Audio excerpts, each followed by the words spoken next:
Hello. आज की video में हम करेंगे वॉइड एग्रीमेंट्स के बारे में, व्यर्थ ठहराव। इसका पार्ट 1 हम पहले कर चुके हैं, जिसमें मैंने आपको वॉइड एग्रीमेंट्स की डिफरेंट डेफिनेशंस के बारे में बताया था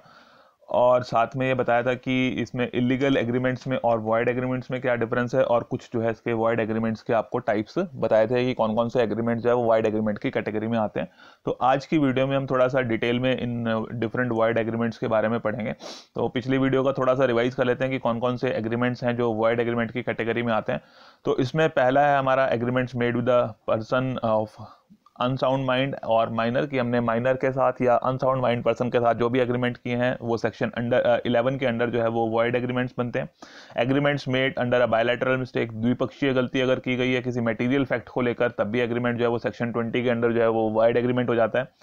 और इन केस की कंसिडरेशन या ऑब्जेक्ट जो है उसका अनलॉफुल है, तो सेक्शन 23 के अंडर जो है वो एग्रीमेंट वॉइड एग्रीमेंट बन जाता है। और सेक्शन 24 में जो है अगर कहा गया है कि अगर उसका पार्ट यानी कि कुछ हिस्सा जो है वो ऑब्जेक्ट का या कंसिडरेशन का वो अनलॉफुल है, तब भी जो है वो एग्रीमेंट वॉइड बन जाएगा, इन केस की उसके लॉफुल और अनलॉफुल पार्ट को अलग अलग नहीं किया सकता। जैसे कह रहे हैं ना कि वेयर पार्ट ऑफ ऑब्जेक्ट और कंसिडरेशन इज अनलॉफुल, कि उसका जो है वो कुछ हिस्सा लॉफुल है कुछ अनलॉफुल है, तो अगर उनको अलग अलग नहीं किया जा सकता लॉफुल और अनलॉफुल वाले पार्ट को, तो कंप्लीट एग्रीमेंट जो है वो वॉइड एग्रीमेंट बन जाएगा। बट इन केस की आप जो है वो सेपरेट कर सकते हैं लीगल वाले लॉफुल वाले पार्ट को और अनलॉफुल पार्ट को। तो क्या है कि अनलॉफुल पार्ट जो है वो वॉइड हो जाएगा और लॉफुल वाला पार्ट जो है वो वैलिड रहेगा, और that will be enforceable by law. And agreements made without consideration, की जिन एग्रीमेंट्स में कंसिडरेशन नहीं होता वो जो है सेक्शन 25 के अंडर जो है वो वॉइड एग्रीमेंट्स की कैटेगरी में आते हैं, उनको जो है वो एनफोर्स नहीं करवाया जा सकता। देन ये तो थे जिनको हमने पिछली वीडियोस में जो है वो पढ़ लिया है, capacities of party, legality of object में और फ्री कंसेंट के चैप्टर्स में हमने इनको पढ़ लिया है। अब जो आज हमने पढ़ना है एक्सप्रेसली डिक्लेयर्ड वॉइड एग्रीमेंट, स्पष्ट रूप से जो ठहराव जिनको व्यर्थ घोषित किया गया, उसमें कौन कौन से एग्रीमेंट्स हैं। एक तो रिस्ट्रेंट ऑफ मैरिज, किसी की विवाह में रुकावट डालने वाले, बाधा डालने वाले ठहराव, जिनको सेक्शन 26 में जो है वॉइड डिक्लेयर किया गया। Agreements in restraint of trade, हर एक पर्सन को राइट है कि वो अपनी इच्छा से जो है वो एक लॉफुल बिजनेस प्रोफेशन ट्रेड जो है वो कर सकता है, और अगर उससे रोका जाता है उसे, तो वो सेक्शन 27 के अंडर जो है वो एग्रीमेंट्स वॉइड एग्रीमेंट की कैटेगरी में आते हैं। Agreements in restraint of legal proceedings, की हर एक को जो है अपना लीगल राइट लेने के लिए, जो है लीगल फाइट करने के लिए जो है वो अधिकार है कि वो अपना जो है वो केस कोर्ट में लड़ सकता है और अपने अधिकार के लिए जो है वहां पर जा सकता है। बट अगर जो है वो यहाँ पर किसी को रोका जाता है कि वो अपने अधिकार को नहीं लेगा या उसकी वैधानिक कार्यवाही में रुकावट डालने की कोशिश की जाती है, तो जो है वो एग्रीमेंट वॉइड एग्रीमेंट की कैटेगरी में काउंट होंगे। जैसे एक मास्टर ने अपने सर्वेंट को कह दिया कि अगर मैं तेरे को किसी भी तरीके से, गलत तरीके से भी अगर तेरे को नौकरी से निकालता हूं, तू जो है मेरे खिलाफ कोर्ट में नहीं जाएगा, तो उसका लीगल राइट है कि अगर उसको गलत तरीके से निकाला गया है, नौकरी से बाहर किया गया या उसके राइट को रिस्ट्रेन किया गया, तो जो है वो कोर्ट में जा सकता है। तो अगर इस तरह का कोई एग्रीमेंट किया जाता है जिसमें उसकी लीगल प्रोसीडिंग्स, जो उसके लीगल राइट्स बनते हैं, वो जो उसका हक बनता है उसको लेने से रोका जाता है, तो वो सेक्शन 28 के अंडर जो है वॉइड एग्रीमेंट्स माने जाते हैं। Then agreements the meaning of which is uncertain, section 29 में कहा गया है कि जिनका जो है वो मीनिंग ही अनसर्टेन है, यानी कि उसका मीनिंग क्लियर नहीं है, चाहे उसकी क्वांटिटी के बारे में चाहे उसकी क्वालिटी के बारे में। तो अगर कहीं पर जो है वो अनक्लियर है मीनिंग उसका, तो वो अनसर्टेन एग्रीमेंट जो है उनकी अनसर्टेनिटी की वजह से जो है वो वॉइड एग्रीमेंट बन जाते हैं, चाहे वो उसकी टाइटल की वजह से है कि मालिक कौन है, क्वालिटी है, क्वांटिटी है, या किसी सब्जेक्ट मैटर के बारे में ही उनको डाउट है, तो जो है एग्रीमेंट वॉइड एग्रीमेंट बन जाता है। Then agreements by way of wagering agreements, जिसमें जो है वो बाजी लगाने वाले या शर्त लगाने वाले जो ठहराव हैं, वो भी जो है वो वॉइड एग्रीमेंट डिक्लेयर किए गए हैं इस एक्ट के अंडर। देन एग्रीमेंट्स में कॉन्टिंजेंट ऑन इम्पॉसिबल इवेंट्स, की ऐसे कोई एग्रीमेंट जो इम्पॉसिबल इवेंट के ऊपर डिपेंड करते हैं, कि किसी कोई इम्पॉसिबल इवेंट है और उसके ऊपर अगर वो एग्रीमेंट डिपेंड करता है किसी असंभव घटना के, मतलब जब वो असंभव घटना होगी ही नहीं, तो वो जो है एग्रीमेंट परफॉर्म करने की बात ही नहीं आएगी। तो इसलिए उन एग्रीमेंट्स को भी जो है यहाँ पर सेक्शन 36 में जो है वॉइड एग्रीमेंट डिक्लेयर किया गया। Then agreements to do impossible acts, की कोई जो है वो असंभव कार्य करने के लिए अगर कोई ठहराव किया जाता है तो उसको भी सेक्शन 56 में जो है वॉइड डिक्लेयर किया गया है। कि इस तरह से जैसे कोई कहता है कि जी मैं आप मेरे को आप 1 लाख रुपए दे दो, मैं आपके यहाँ से जमीन में से खजाना निकाल के दे दूंगा, तो इस तरह के जो है वो इम्पॉसिबल एक्ट जिसको किया ही नहीं जा सकता, अगर ऐसा कोई एग्रीमेंट किया जाता है उसके लिए, तो वो भी जो है वो वॉइड एग्रीमेंट है। तो void agreement they are not enforceable by law, यानी कि अगर एक पार्टी अपने प्रॉमिस को पूरा नहीं करती है तो आप कोर्ट के थ्रू उसको एनफोर्स नहीं करवा सकते, तो इसलिए उनको वॉइड एग्रीमेंट्स कहा जाता है। तो इन एग्रीमेंट्स को जो है इस एक्ट के अंडर जो है वो क्लियर कट मैनर में एक्सप्रेसली जो है वो वॉइड डिक्लेयर किया गया है। तो एक एक करके थोड़ा सा डिटेल में पढ़ लेते हैं, क्योंकि इन जो वॉइड एग्रीमेंट्स हैं बीच बीच में किन्हीं की कुछ एक्सेप्शंस भी हैं, तो वो एक्सेप्शन भी साथ साथ हम जो है अब डिटेल में कर लेते हैं। तो पहला एग्रीमेंट है जो agreement in restraint of marriage under section 26। तो हर एक पर्सन को, हर एक व्यक्ति को अधिकार है एक्सेप्ट माइनर की, जिसकी जो है वो शादी की उम्र नहीं है, विवाह की आयु नहीं जिसने प्राप्त की अभी तक, उसको छोड़ के बाकी सभी के पास अधिकार है कि वो अपनी इच्छा से अपने पसंद के अनुसार जो है वो अपने लाइफ पार्टनर को चूज कर सकते हैं। तो अगर ऐसा कोई एग्रीमेंट किया जाता है जिसमें उसको अपने इस राइट से रोका जाता है कि आप किसी पर्टिकुलर पर्सन से शादी नहीं करेंगे, पर्टिकुलर एज तक शादी नहीं करेंगे, या इससे शादी नहीं की जाएगी, तो उसको अगर रिस्ट्रेंट किया जाता है, रोका जाता है, तो वो एग्रीमेंट्स वाइड होते हैं। बट इन केस की अगर आप किसी को कहते हैं कि आप पर्टिकुलरली इससे शादी करेंगे तो इसके बदले में इतने पैसे मिलेंगे, तो या इतना इसको आप कोई अगर इस पर्सन से शादी करते हैं तो इतने ये चीज आपको दी जाएगी, वो एग्रीमेंट्स जो है वो वैलिड माने जा सकते हैं। बट अगर किसी को रोका जा रहा है किसी से नहीं करने के लिए, तब जो है कि आप इससे नहीं करेंगे, इस दिन नहीं करेंगे, इस उम्र तक नहीं करेंगे, या इस उम्र के बाद नहीं करेंगे, 5 साल तक नहीं करेंगे, 10 साल तक नहीं करेंगे, या तो इस तरह की वो रिस्ट्रिक्शन लगाई जाती है, तो वो एग्रीमेंट्स वॉइड एग्रीमेंट की कैटेगरी में आते हैं। बट अगर आप कहते हैं कि स्पेसिफिकली ए को कहते हैं कि अगर आप बी से शादी करोगे तो आपको जो है वो 10,000 रुपए दिए जाएंगे, तो अगर वो बी से शादी कर लेता तो 10,000 रुपए उसको लेने का हकदार है, वो एग्रीमेंट वैलिड एग्रीमेंट माना जाएगा। ठीक है, तो स्पेसिफिकली किसी के लिए आप बोल सकते हैं, बट उसको रोका नहीं जा सकता कि आप किसी से नहीं करेंगे या कितनी उम्र तक नहीं करेंगे। तो अगर एक पर्सन जो है वो बी पर्सन को कहता है कि आप जो है लाइफ टाइम शादी नहीं करेंगे तो मैं आपको जो है वो 2 लाख रुपए दूंगा, तो इस तरह से जो एग्रीमेंट किया जाएगा, तो उस केस में फिर वो एग्रीमेंट वॉइड एग्रीमेंट है कि आप किसी को रोक नहीं सकते। इसी तरह से अगर मान लो किसी विडो को कहा जाता है कि जी आप जो है वो रीमैरिज अगर करते हैं, दोबारा शादी करती हैं विडो, तो उसको जो है वो राइट ऑफ मेंटेनेंस उसका खत्म हो जाएगा, तो इस तरह का एग्रीमेंट भी वॉइड एग्रीमेंट माना जाएगा। ठीक है, देन सेकंड हमारे पास आ जाता है agreement in restraint of trades, की ट्रेड या बिजनेस करने से उसको रोका जा रहा है। तो हर एक पर्सन को राइट है कि वो अपना जो है वो लॉफुल प्रोफेशन, ट्रेड, बिजनेस जो भी उसको ठीक लगता है वो कर सकता है। तो बट अगर ऐसा कोई एग्रीमेंट जो उसको उस लॉफुल प्रोफेशन, ट्रेड, बिजनेस को चलाने से रोकता है, जिस हद तक वो उसको रोकता है उसका बिजनेस को चलाने से, प्रोफेशन को करने से, उस हद तक वो एग्रीमेंट जो है वो वॉइड हो जाएगा। तो रिस्ट्रेंट जो है वो किसी भी तरीके से, मतलब किसी को भी बिजनेस करने से रोका नहीं जा सकता। चाहे आप कहते हैं कि जी आप जो है वो महीने में 14 दिन बिजनेस करेंगे, 14 दिन नहीं करेंगे, महीने में 15 दिन आप बिजनेस करेंगे, 15 दिन नहीं करेंगे, 15 दिन मैं बिजनेस करूंगा, तो इस तरह के एग्रीमेंट्स जो है वो वॉइड एग्रीमेंट्स है कि आप किसी को बिजनेस करने से, अपने प्रोफेशन को चलाने से जो है वो नहीं रोक सकते। तो अगर रोका जा रहा है तो जिस हद तक उसको रोका जा रहा है उस हद तक जो है वो एग्रीमेंट वॉइड एग्रीमेंट माना जाएगा। ठीक है, तो यहां पर रिस्ट्रेंट ऑफ ट्रेड लिखना आपने, ट्रेड्स की जगह रिस्ट्रेंट ऑफ ट्रेड, की किसी के व्यापार में, व्यवसाय में रुकावट डालने वाले जो एग्रीमेंट्स हैं वो कंप्लीटली जो है वो वॉइड एग्रीमेंट्स माने जाते हैं। बट इसके कुछ एक्सेप्शंस भी हैं कि जहां पर अपवाद हैं, जहां पर अगर आप उसको रोकते हैं तो रोकना भी जो है वो वैलिड एग्रीमेंट माना जाता है। बट वो स्पेसिफिक कंडीशंस हैं, जब उसका जो है वो रिस्ट्रेन करना, उसको रोकना, उसके रुकावट डालना, वो एक जो है वो लीगल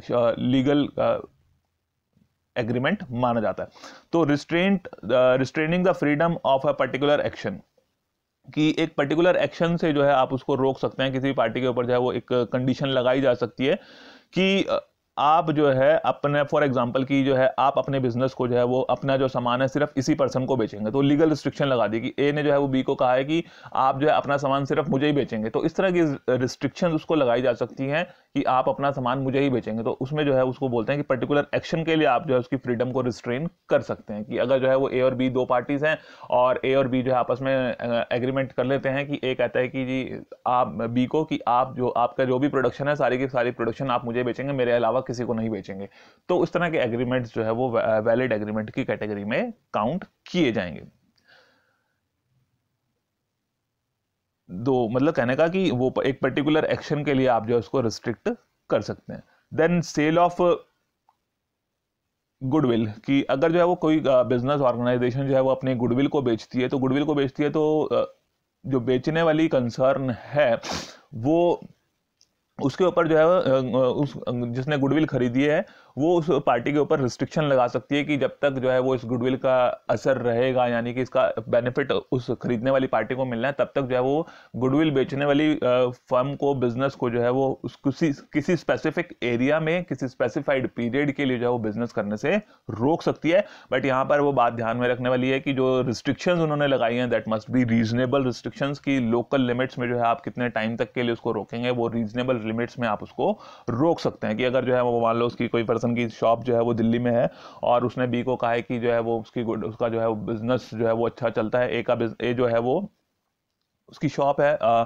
दिल्ली वाले एरिया में, और वो अपनी जो है उसकी गुडविल है, उसका नाम है, और उसने अपना बिजनेस जो है वो बी को बेच दिया, तो अब बी जो है वो ए के ऊपर रिस्ट्रिक्शन लगा सकता है कि विद इन दिल्ली जो है जहां तक उसका बिजनेस था उस एरियाज में जो है वो उस बिजनेस को कुछ एक पर्टिकुलर टाइम के लिए, कि फॉर 1 ईयर फॉर 2 ईयर्स वो जो है उस बिजनेस को नहीं करेगा, तो वो एक वैलिड एग्रीमेंट माना जाएगा। बट उसमें ऐसा नहीं कर सकते कि आप उसको कहते हैं कि जी आप लाइफ टाइम इस बिजनेस को नहीं करेंगे, तो वो एग्रीमेंट्स फिर वॉइड एग्रीमेंट हो जाएगा। तो जो रिस्ट्रिक्शन उसके ऊपर लगाई गई है that must be reasonable restriction. Then third is restraint on partners. तो पार्टनर्स के ऊपर भी जो है वो कुछ रिस्ट्रेंट्स, रुकावटें लगाई जा सकती हैं, कुछ रोका जा सकता है उनको स्पेसिफिक काम करने से। तो साझेदारों, जो साझेदार है, पार्टनर्स हैं, उनके ऊपर भी प्रतिबंध लगाए जा सकते हैं। तो उसमें क्या क्या इश्यूज हैं कि इन केस की अगर कोई पार्टनर जो है वो पार्टनरशिप फर्म से अलग हो जाता है, कि अगर जो है वो पार्टनरशिप फर्म को छोड़ देता है, तो आउटगोइंग पार्टनर के ऊपर जो है वो रिस्ट्रिक्शन लगाई जा सकती है कि जिस बिजनेस में वो पार्टनरशिप फर्म इन्वॉल्व है, मतलब जिस पर्टिकुलर बिजनेस प्रोडक्ट या सर्विस में जो है वो पार्टनरशिप फर्म डील कर रही है, उस पर्टिकुलर बिजनेस को जो है वो पार्टनर जो है कुछ समय तक, स्पेसिफाइड पीरियड तक जो है वो स्पेसिफाइड लोकल लिमिट्स में जो है उस बिजनेस को नहीं करेगा अगर कोई पार्टनर छोड़ के जा रहा है। तो इस तरह का कोई एग्रीमेंट किया जाता है तो वो वैलिड एग्रीमेंट माना जाएगा। Then in case of dissolution of firm, की इन केस की अगर फर्म ही खत्म हो जाती है, तब भी पार्टनर्स जो है वो आपस में एक दूसरे के ऊपर जो है वो एक दूसरे के साथ एग्रीमेंट कर सकते हैं कि जब तक वो बिजनेस की गुडविल का असर जो है वो मार्केट में रहेगा, या उसका बेनिफिट जो है वो किसी को मिल सकता है, या उसका कोई फायदा उठा सकता है, तब तक उस स्पेसिफाइड पीरियड तक कोई भी पार्टनर जो है वो उन स्पेसिफिक लोकल लिमिट्स में उस बिजनेस को नहीं करेगा। तो अगर इस तरह का कोई एग्रीमेंट किया गया है पार्टनर्स के बीच में at the time of dissolution of firm, क्योंकि अगर कोई पार्टनर जो है वो उस फर्म का डिसॉल्व होने के बाद अपना बिजनेस शुरू कर देता है, तो हो सकता है कि उसको उस फर्म का बेनिफिट्स मिलने शुरू हो जाए। तो इसलिए क्या है कि वो पार्टनर्स आपस में एग्रीमेंट कर सकते हैं कि जब तक उसका गुडविल का या उनकी नेम फेम का असर रहने वाला है, तो तब तक जो है वो कोई भी पार्टनर उस लोकल लिमिट्स में एक स्पेसिफाइड पीरियड के लिए उस बिजनेस को नहीं करेगा। In case of sale of goodwill वही सेम बात आती है यहाँ पे भी, कि अगर सेल गुडविल की जाती है फर्म की, तो फर्म के जो है पार्टनर्स के ऊपर रिस्ट्रिक्शन लगाई जा सकती है कि वो फर्म के पार्टनर्स जो है उस तरह का कोई स्पेसिफिक बिजनेस, उस तरह का बिजनेस जो है वो कोई भी पार्टनर जो है वो एक स्पेसिफाइड पीरियड के लिए उन स्पेसिफाइड लोकल लिमिट्स में नहीं करेगा। बट हमेशा इसमें ध्यान रखना है कि जो भी रिस्ट्रेंट्स लगाई जा रही हैं, जो भी रुकावटें लगाई जा रही हैं, या जो भी प्रतिबंध उनके ऊपर लगाए जा रहे हैं, वो रीजनेबल होने चाहिए। अगर वो रीजनेबल नहीं है तो फिर वो सिंपल सी बात है कि वो एग्रीमेंट फिर से वॉइड एग्रीमेंट बन जाएगा। देन पार्टनर्स के बाद रिस्ट्रिक्शन लगाने के बाद है ट्रेड कॉम्बिनेशंस। ट्रेड कॉम्बिनेशंस का मतलब है कि व्यापार संघ की, मतलब जो है वो बिजनेस करने वाली कुछ ऑर्गेनाइजेशंस, कुछ एंटिटीज आपस में जो है वो अपने बिजनेस को सही ढंग से चलाने के लिए, स्मूथली चलाने के लिए जो है वो रिस्ट्रिक्शंस लगा सकती हैं। कि जो है फॉर एग्जांपल की जो है वो कहते हैं कि जिस सबने आपस में डील कर लिया कि जो है हम जो है सामान को इससे कम रेट में नहीं बेचेंगे, ताकि उनके बीच में कंपटीशन कम हो जाए, कट थ्रोट कंपटीशन ना हो, उनका बिजनेस जो है वो स्मूथली चलता रहे। तो इसके लिए जो है वो रिस्ट्रिक्शंस लगाई जा सकती हैं। या बिजनेस का जो है कि किस समय पर जो है वो शॉप्स खोली जाएंगी, किस टाइम पे बंद की जाएंगी, या उनके सुपरविजन या डीलर्स के लिए जो कंट्रोलिंग अथॉरिटीज जो है उस तरह से बनाई जा सकती है। उसको हम बोलते हैं कि ट्रेड कॉम्बिनेशंस की, जिससे वो बिजनेस स्मूथली चल सके, कि बिजनेस में चलाने में कोई रुकावट ना आए। तो इस तरह के अगर कोई ट्रेड कॉम्बिनेशंस करके जो है वो रिस्ट्रिक्शंस लगाई जाती हैं, तो वो वैलिड रिस्ट्रिक्शंस की कैटेगरी में काउंट की जाएंगी। मतलब उससे जो है पर अगर वो रिस्ट्रिक्शन इसलिए लगाई जा रही हैं कि उनकी मोनोपोली बढ़ जाए, तो फिर वो एग्रीमेंट जो है वो वॉइड एग्रीमेंट की कैटेगरी में आ जाएगा। इन केस कि अगर उन्होंने जो रिस्ट्रिक्शंस लगाई हैं वो रिस्ट्रिक्शंस जो है मोनोपोली को बढ़ावा देने वाली हैं, तो वो रिस्ट्रिक्शंस की वजह से जो है वो एग्रीमेंट जो है वो वॉइड एग्रीमेंट बन जाएगा। ठीक है, तो इसमें जो है वो रिस्ट्रिक्शंस लगाई जा सकती हैं कि जैसे कि किस प्राइस पे वो उन्होंने बेचना है, किस प्राइस पे डील करना है, कब बिजनेस मार्केट ओपन होगी, कब बंद होगी, कैसे जो है वो ट्रेडर्स को लाइसेंस दिया जाएगा, उसकी जो डीलर्स की सुपरविजन कंट्रोल कैसे किया जाएगा। तो उन चीज़ों के लिए जो है वो ट्रेड कॉम्बिनेशन वो आपस में डिसाइड करके रिस्ट्रिक्शंस लगा सकते हैं, but they should be legal and valid. But अगर वो इलीगल हो जाती हैं या मोनोपोली को बढ़ावा देने वाली हो जाती हैं तो उस केस में वो फिर जो है वो एग्रीमेंट वॉइड एग्रीमेंट हो जाएगा, उसकी कोई लीगल वैलिडिटी नहीं रहेगी। Then service contract. Service contract की जो नौकरी या सेवा करने वाले लोग हैं उनके साथ किए गए अनुबंध उसको बोलते हैं सर्विस कॉन्ट्रैक्ट। की अगर जो है आप किसी, मान लो फॉर एग्जांपल कि आपने जो है वो किसी डॉक्टर को हायर कर लिया, आपका अपना हॉस्पिटल है, आपने हॉस्पिटल चला रहे हैं और आप किसी डॉक्टर को जो है वो नौकरी पर रख लेते हैं, तो आप उस डॉक्टर को जो है वो रिस्ट्रिक्ट कर सकते हैं कि जब तक जो है आप हमारे पास जॉब कर रहे हैं, नौकरी कर रहे हैं, तब तक आप अपना जो है वो प्राइवेट प्रोफेशन नहीं चला सकते, प्राइवेट जो है उस प्रैक्टिस नहीं कर सकते। तो इस तरह की रिस्ट्रिक्शन जो है वो वैलिड रिस्ट्रिक्शंस मानी जाएंगी कि सर्विस कॉन्ट्रैक्ट कि जब तक वो एम्प्लॉई है तब तक जो है उसको किसी अपने उस प्रोफेशन का, अपनी उस स्किल का फायदा उठाने से अलग से रोका जा सकता है।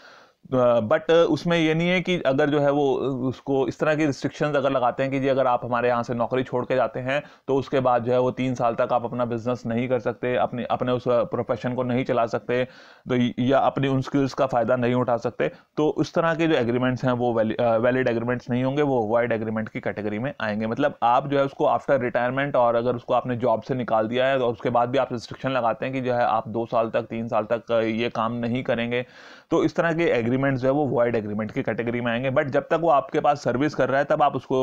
रिस्ट्रेन कर सकते हैं कि जो है जब तक आप हमारे पास काम कर रहे हैं तब तक जो है आप अपने उस प्रोफेशन का जो है वो अलग से, अपनी स्किल का, एक्सपीरियंस का जो है वो अलग बेनिफिट नहीं उठा सकते, तो उसको रोका जा सकता है कि वो अपनी प्राइवेट प्रैक्टिस ना करें, तो वो एग्रीमेंट वैलिड एग्रीमेंट माना जाएगा। बट कि जब अगर आप उसको निकाल देते हैं तो उसके बाद या उसको जॉब से बाहर कर दिया जाता है या उसकी रिटायरमेंट कर दी जाती है, तो उसके बाद आप उसके ऊपर कोई रिस्ट्रिक्शन नहीं लगा सकते, वो एग्रीमेंट्स जो है वो वॉइड एग्रीमेंट माने जाते हैं। Then agreements in restraint of legal proceedings की अगर जो है वो वैधानिक कार्यवाही में रुकावट डालनी है कि किसी को जो है वो किसी का जो लीगल राइट बनता है, जो अधिकार बनता है उसका, तो उस अधिकार को एनफोर्स कराने का राइट हर एक पर्सन को है, तो आप उसको रोक नहीं सकते कि आप अपने इस लीगल राइट को प्रोसीड नहीं कर सकते। जो भी आपका राइट बनता है किसी भी एग्रीमेंट में, किसी भी कॉन्ट्रैक्ट में, तो उसको रिस्ट्रिक्ट करने वाले जितने भी एग्रीमेंट्स हैं वो वॉइड एग्रीमेंट माने जाते हैं। वो रिस्ट्रिक्शन जो है, मान लो फॉर एग्जाम्पल कि वो हो सकता है कि पूरी कंप्लीट एब्सोल्यूट रिस्ट्रिक्शन हो सकता है कि जो है उस पे पार्शियल रिस्ट्रिक्शन लगाई गई हो। इन केस की एब्सोल्यूट रिस्ट्रिक्शन लगाई गई है तब तो वो एग्रीमेंट वॉइड एग्रीमेंट माना जाता है। कि जैसे अगर हम कहते हैं कि एक मालिक जो है वो अपने नौकर को कहता है कि जी अगर मैं तेरे को नौकरी से गलत तरीके से भी किसी भी तरीके से निकालता हूं तो तू जो है मेरे ऊपर जो है वो केस फाइल नहीं कर सकता, तो उसका राइट बनता है कि अगर उसको गलत तरीके से निकाला गया है या उसके जो किसी राइट को दबाया गया है तो उसके लिए वो कोर्ट में जा सकता है। बट अगर इस तरह से कोई एग्रीमेंट किया जाता है तो वो वॉइड एग्रीमेंट माना जाएगा, जिसमें मालिक जो है वो नौकर को कह रहा है कि जी आप मेरे ऊपर केस फाइल नहीं कर सकते, चाहे मैं आपको गलत तरीके से भी नौकरी से निकाल रहा हूं। बट इन केस की पार्शियल रिस्ट्रिक्शन लगाई गई है रिलेटिंग टू ज्यूरिडिक्शन की, किस एरिया तक में जो है वो आप केस फाइल कर सकते हैं, कि कह देते हैं कि जी आपको जो है वो अगर कोई भी प्रॉब्लम्स है, कोई भी अगर आपका डिस्प्यूट है तो वो जो है वो इसी एरिया में, यानी कि हिमाचल में सॉल्व होगा, हरियाणा में सॉल्व होगा, it will be limited to Punjab, it will be limited to Karnataka, तो पर्टिकुलर स्टेट, पर्टिकुलर एरिया आप डिसाइड कर सकते हैं कि आप उस कोर्ट तक जा सकते हैं, तो उसको एग्रीमेंट को हम वैलिड एग्रीमेंट मानेंगे। और एक हमारे पास होता है लिमिटेशन एक्ट 1963 है हमारे पास, लिमिटेशन इंडियन लिमिटेशन एक्ट 1963। उसमें क्या कहा गया है कि अगर आपका कोई उधार है तो आप उसको 3 साल तक रिकवर कर सकते हैं, 3 साल तक उसकी वापसी ले सकते हैं। बट अगर आप 3 साल में नहीं उसके लिए कोई भी प्रोसीडिंग करते तो 3 साल के बाद जो है वो आपका जो है वो टाइम बार्ड डेट हो जाता है, तो आप उसको रिकवर नहीं कर सकते। बट अगर ऐसा कोई एग्रीमेंट किया गया है जिसमें जो जैसे इंडियन लिमिटेशन एक्ट के थ्रू जो है उसको 3 साल की लिमिट मिलती है, बट अगर उसको रिस्ट्रिक्ट कर दिया गया कि 3 साल की जगह आप कहते हैं कि आपको 2 साल तक राइट है, बट उसके बाद आपका राइट खत्म हो जाएगा, आप जो है उसको वो आपका डेट जो है वो टाइम बार्ड डेट हो जाएगा, तो इस तरह का एग्रीमेंट भी वॉइड एग्रीमेंट होगा, क्योंकि वो लॉ के प्रोविजंस को डिफीट कर देगा। ठीक है, तो agreements in restraint of legal proceedings. तो इसमें भी कुछ एक्सेप्शंस हैं लीगल प्रोसीडिंग्स में, जैसे कि एन एग्रीमेंट्स फॉर आर्बिट्रेशन की जो है एग्रीमेंट्स में अगर आप जो है वो कहते हैं कि अगर कोई भी डिस्प्यूट होगा तो उसको आर्बिट्रेशन के थ्रू जो है वो सॉल्व करवा लिया जाएगा। तो आर्बिट्रेशन के लिए अगर जिसमें प्रोविजन रखा गया है, आर्बिट्रेशन का मतलब है कि कोई पंच निर्णय, जिसको हम हिंदी में थोड़ा सा बोल सकते हैं कि पंच निर्णय, की कोई आपने जो है वो पार्टी अपने आप से चुन ली है और वो जो है आपका निर्णय करवा सकते हैं, तो वो जो है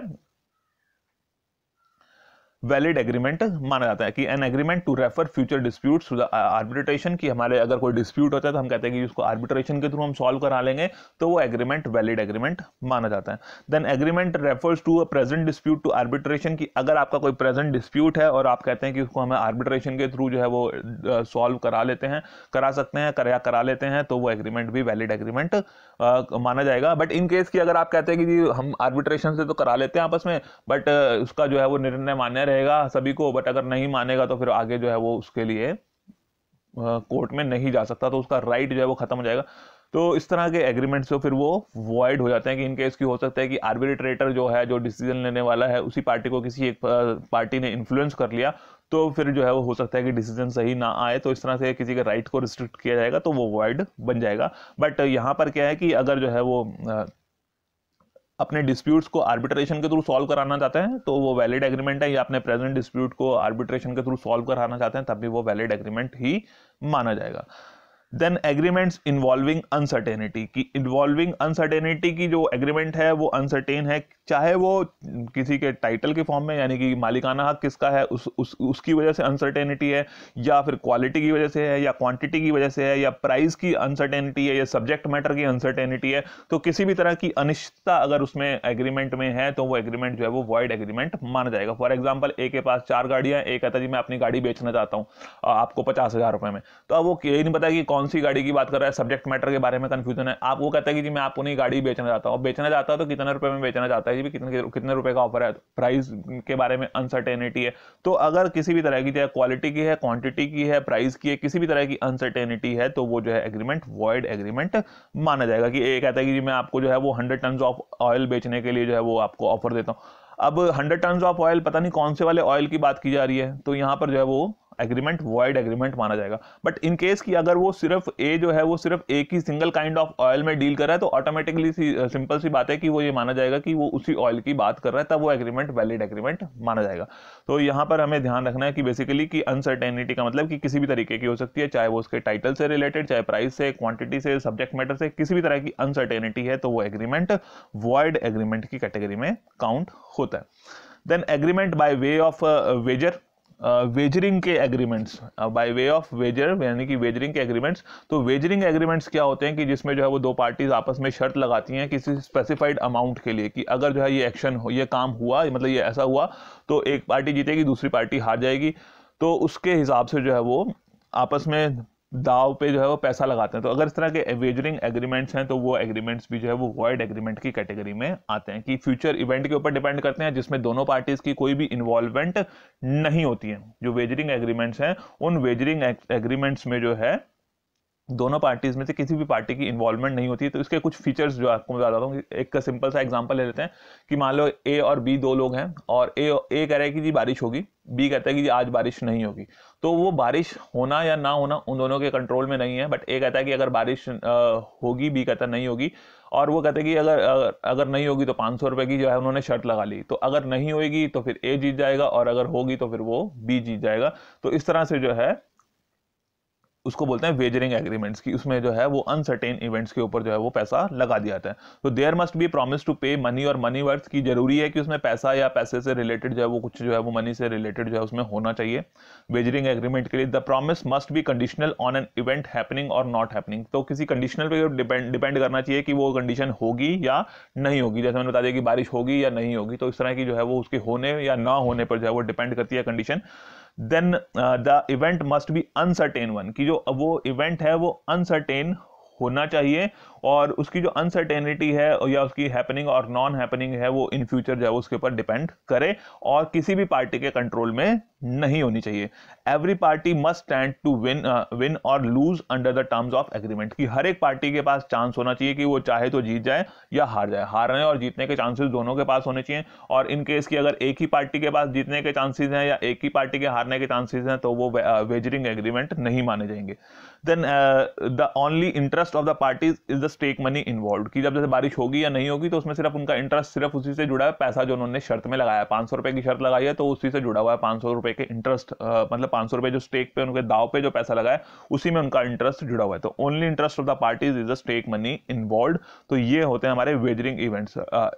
वेजरिंग एग्रीमेंट्स। तो इसके क्या इफेक्ट्स हैं कि अगर जो वेजरिंग एग्रीमेंट है तो वो एग्रीमेंट जो है वो वॉइड एग्रीमेंट माना जाएगा। वेजरिंग एग्रीमेंट जो है वो वॉइड एग्रीमेंट है। And collateral to the wagering transactions are enforceable by law, मतलब अगर उससे कुछ जुड़ी हुई कोलेटरल ट्रांजैक्शंस हैं उस एग्रीमेंट में तो वो एग्रीमेंट की हिस्सा जो है वो हो सकता है कि वो वैलिड एग्रीमेंट बन जाए। बट जो बेसिकली वेजरिंग एग्रीमेंट्स हैं they are void agreements, but उसके साथ जुड़ा हुआ अगर कोई आपका वेजरिंग ट्रांजैक्शन से जुड़ा हुआ कोई आपने ट्रांजैक्शन की है तो वो वैलिड हो सकती है, that can be enforceable by law. अब इन वेजरिंग एग्रीमेंट्स की कुछ एक्सेप्शंस हैं, और उस एक्सेप्शन में सबसे पहली है हॉर्स रेस के बारे में। तो हॉर्स रेस के बारे में जो है वो सेक्शन 30 में जो है बताया गया है कि जो हॉर्स रेसेस हैं अगर विद द परमिशन जो है उनको किया जाता है तो उस हद तक वो वैलिड हैं जिस हद तक उनको, जिस लिमिट तक उनको परमिशन मिली हुई है। बट अदरवाइज जो है दे आर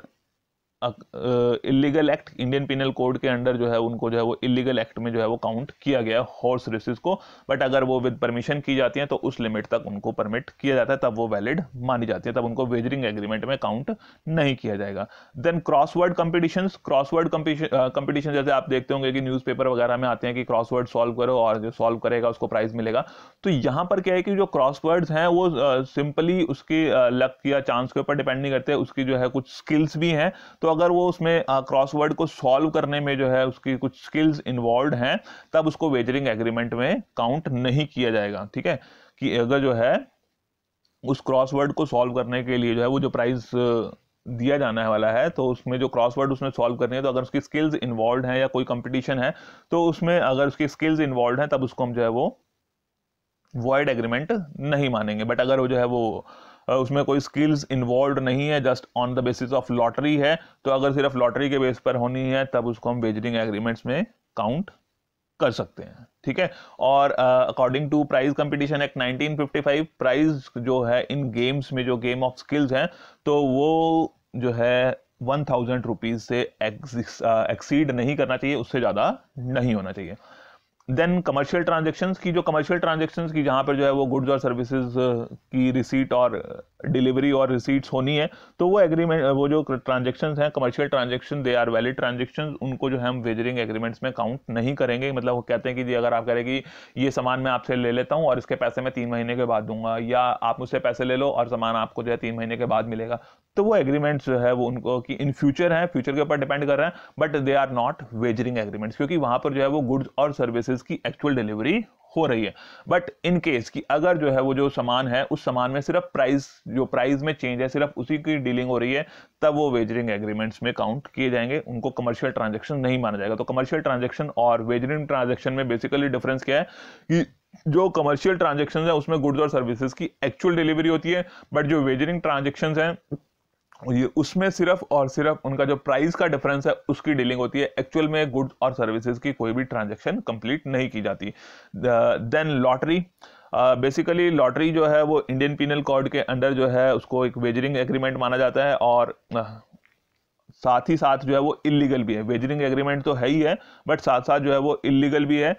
क्योंकि जो लॉटरी है that is totally on chance, कि सिर्फ और सिर्फ जो है वो किसके ऊपर डिपेंड करती है, चांस के ऊपर, और वो टोटली अनप्रिडिक्टेबल है, इसलिए जो है उसको वॉइड एग्रीमेंट की कैटेगरी में काउंट किया जाता है। बट इन केस की गवर्नमेंट से जो है वो परमिशन ले ली जाती है तो जिस हद तक, जिस लेवल तक वो परमिशन ली जाती है तो उस हद तक वो उसको किया जा सकता है, that is not punishable but it will remain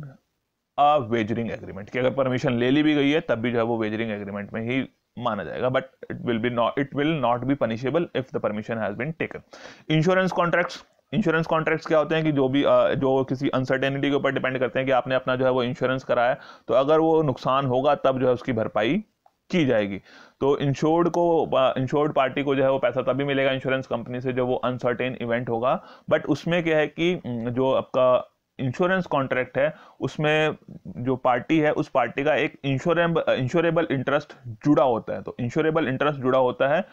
और इसलिए जो है उसको वेजरिंग एग्रीमेंट नहीं माना जाता कि जो कॉन्ट्रैक्ट्स ऑफ इंश्योरेंस हैं they are for the benefit of the public और सोसाइटी, पब्लिक के लिए, सोसाइटी के लिए, कि उनका जो रिस्क है उस रिस्क से बचने के लिए, उस रिस्क को इंडेमनीफाई करने के लिए वो इंश्योरेंस कॉन्ट्रैक्ट किए जाते हैं। और एक जो पार्टी उसका इंश्योरेंस करवा रही होती है उसका अपना एक इंश्योरेबल इंटरेस्ट उस एसेट में, उस प्रॉपर्टी में होता है। तो इसलिए जो है इंश्योरेंस कॉन्ट्रैक्ट्स को जो है इस कैटेगरी से, वेजरिंग एग्रीमेंट से जो है वो बाहर रखा गया। Then agreements contingent on impossible events. Agreements contingent on impossible events की कुछ जो एग्रीमेंट्स हैं अगर वो इम्पॉसिबल इवेंट के ऊपर डिपेंड करते हैं तो उनको जो है वॉइड एग्रीमेंट माना जाएगा। अगर जो है दोनों पार्टीज जानती हैं कि जो है ये जो इवेंट है इसका होना इम्पॉसिबल है और इस तरह के किसी इवेंट के लिए जो है वो के बेस्ड जो है वो कोई एग्रीमेंट कर लेते हैं तो वो एग्रीमेंट जो है वो वॉइड एग्रीमेंट होगा। क्यों? क्योंकि वो इवेंट होगा ही नहीं। जब वो इवेंट होगा नहीं तो जो एग्रीमेंट किया गया उसमें कोई भी परफॉर्मेंस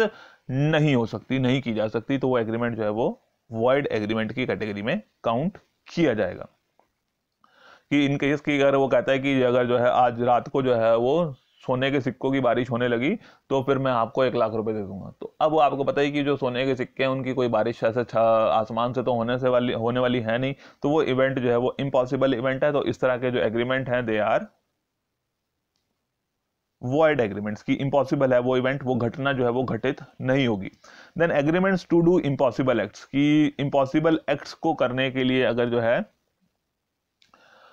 इम्पॉसिबल एक्ट्स को करने के लिए अगर कोई एग्रीमेंट किया जाता है तब भी जो है वो एग्रीमेंट वॉइड एग्रीमेंट माना जाएगा। अगर जो है वो इम्पॉसिबल एक्ट्स की, अगर जैसे मैं कहता हूँ कि ए बी को कहता है कि जी मेरे को जो है वो 50 लाख रुपए दे दो और मैं जो है वो इस मरे हुए आदमी को जिंदा कर दूंगा, तो वो इम्पॉसिबल एक्ट है, वो इम्पॉसिबल है उस काम को करना, उस काम को किया ही नहीं जा सकता। वो कहता है कि जी आप मुझे जो है 10 लाख रुपए दे दो, मैं आपके इस जमीन में से खजाना निकाल के दे दूंगा। तो इस तरह के एग्रीमेंट जो है वो वॉइड एग्रीमेंट्स माने जाते हैं, जो इनको हम कह रहे हैं कि इम्पॉसिबल एक्ट्स, इम्पॉसिबल कार्य, असंभव कार्य करने के लिए। ये क्या है कि असंभव कार्य करने के लिए हैं और ये असंभव घटना के ऊपर डिपेंड करते हैं। ठीक है, agreements contingent on impossible events की वो असंभव घटना घटेगी तब वो उनको परफॉर्म करना पड़ेगा। तो इस तरह के एग्रीमेंट्स वॉइड एग्रीमेंट्स हैं। या किसी असंभव कार्य को करने के लिए अगर कोई जो है वो एग्रीमेंट किया गया है तब भी जो है वो वॉइड एग्रीमेंट माना जाता है। तो कॉजेज ऑफ इम्पॉसिबिलिटी की, जो इम्पॉसिबल हो गया है वो उसकी इम्पॉसिबिलिटी, क्या क्या इम्पॉसिबिलिटीज हो सकती हैं कि किस किस वजह से जो वो इम्पॉसिबल बन सकता है। तो उसमें जैसे ये जो इम्पॉसिबिलिटीज हैं, इससे पहले हम बताते हैं आपको कि जो इम्पॉसिबिलिटी है हो सकता है कि दोनों पार्टीज उसके बारे में जानती हैं। अगर दोनों पार्टीज जानती हैं कि वो जो काम है वो इम्पॉसिबल है दोनों पार्टीज की नॉलेज में, तो फिर जो है वो एग्रीमेंट टोटली जो है वो वॉइड एब इनिशियो स्टार्टिंग से ही जो है वो वॉइड माना जाता है। बट हो सकता है कि दोनों पार्टीज में से जो है वो किसी पार्टी को अवेयरनेस ना हो उसकी, तो बट जब वो अवेयर हो जाती हैं तब भी जो है वो एग्रीमेंट वॉइड एग्रीमेंट बन जाता है। ठीक है, या फिर जो है वो इसकी इम्पॉसिबिलिटी ऑफ परफॉर्मेंस की, उसको परफॉर्म करना ही इम्पॉसिबल है, तो उसके कुछ रीजंस हो सकते हैं, जैसे चेंज इन लॉ कि आपने जो है जब एग्रीमेंट किया था तब जो है वो एक वैलिड एग्रीमेंट था, तब आप उसको फोर्स करा सकते थे, उसका ट्रांजेक्शन को परफॉर्म कर सकते थे। बट लॉ में कुछ ऐसा चेंज हो गया जिसकी वजह से उसको जो है अब फोर्स करवाना मुश्किल हो गया। फॉर एग्जाम्पल ए ने जो है वो एग्री किया कि जो है वो उसको बी को 100 टन ऑफ राइस जो है वो बेचने के लिए तैयार है, बट इन बिटवीन गवर्नमेंट ने जब रिस्ट्रिक्शन लगा दी कि जो है वो आप जो है फॉर एग्जांपल की जो है वो ए जो है वो हिमाचल में था, बी जो है वो हरियाणा में था, और गवर्नमेंट ने रिस्ट्रिक्शन लगा दी कि आप इंटर स्टेट जो है वो राइस की ट्रेडिंग नहीं कर सकते, तो एग्रीमेंट चेंज ऑफ लॉ की वजह से जो है वॉइड एग्रीमेंट बन जाएगा। Then destruction of the subject matter की, इन केस की जो सब्जेक्ट मैटर जिसके लिए एग्रीमेंट किया जा रहा है वही खत्म हो जाता है, वही खराब हो जाता है, तो जो है एग्रीमेंट आपका खत्म हो जाता है। फॉर एग्जांपल ए ने जो एक पेंटर है उसने जो है वो अपनी एक पेंटिंग बनाई है, बी उससे वो पेंटिंग खरीदने के लिए एग्रीमेंट कर लेता है, बट उसके बाद जो है जब तक उनका कॉन्ट्रैक्ट पूरा होना था उससे पहले ही जो है वो डिलीवरी से पहले ही उस पेंटिंग में आग लग जाती है, तो सब्जेक्ट मैटर एग्जिस्ट नहीं करता, वो जो एग्रीमेंट आपका जो है वो वॉइड एग्रीमेंट आ जाएगा इन case of destruction of subject matter की, वो सब्जेक्ट मैटर ही खत्म हो गया, समाप्त हो गया। Then personal incapacity of the promisor की, हो सकता है कि पर्सनली जो है वो प्रॉमिसर जिसने वो प्रॉमिस किया था वो इनकैपेबल हो गया। फॉर एग्जांपल कि ए जो है एक पेंटर है और बी ने जो है उसको कहा है कि आपको मेरी पेंटिंग बनानी है और उस पेंटिंग के बदले में मैं आपको 10,000 रुपये दूंगा। अब क्या हुआ कि ए का जो है वो जो पेंटर था उसका एक्सीडेंट हो गया और उसके हाथ जो है वो उस एक्सीडेंट में चले गए, यानी कि अब उसकी जिस हाथ से उसने पेंटिंग करनी थी वो हाथ ही उसका जो है वो एक्सीडेंट में खत्म हो गया। तो अब जो है वो कैपेबल नहीं है कि उस अपने काम को पूरा कर सके। तो उसको कहा जाएगा कि personal incapacity of the promiser, उसकी जो है वो कैपेसिटी नहीं रही कि वो अपने प्रॉमिस को पूरा कर सके। तो जो है एग्रीमेंट जो है वॉइड एग्रीमेंट बन जाएगा। ठीक है, तो वो पर्सन की जो फिजिकल और पर्सनल बेसिस पर उसकी इनकैपेसिटी जिससे उसको प्रॉमिस को पूरा नहीं कर पा रहा है। तो आज की वीडियो में इतना ही है, जिसमें मैंने आपको डिफरेंट जो वॉइड एग्रीमेंट्स हैं, they are expressly declared void in Indian contract act 1872, उनके बारे में बता दिया है। बाकी जो मैंने स्टार्टिंग में बताए थे वो आपको प्रीवियस जो चैप्टर्स हैं या वीडियोस हैं उसमें हम कवर कर चुके हैं। तो आज की वीडियो में इतना ही है। Okay, thank you.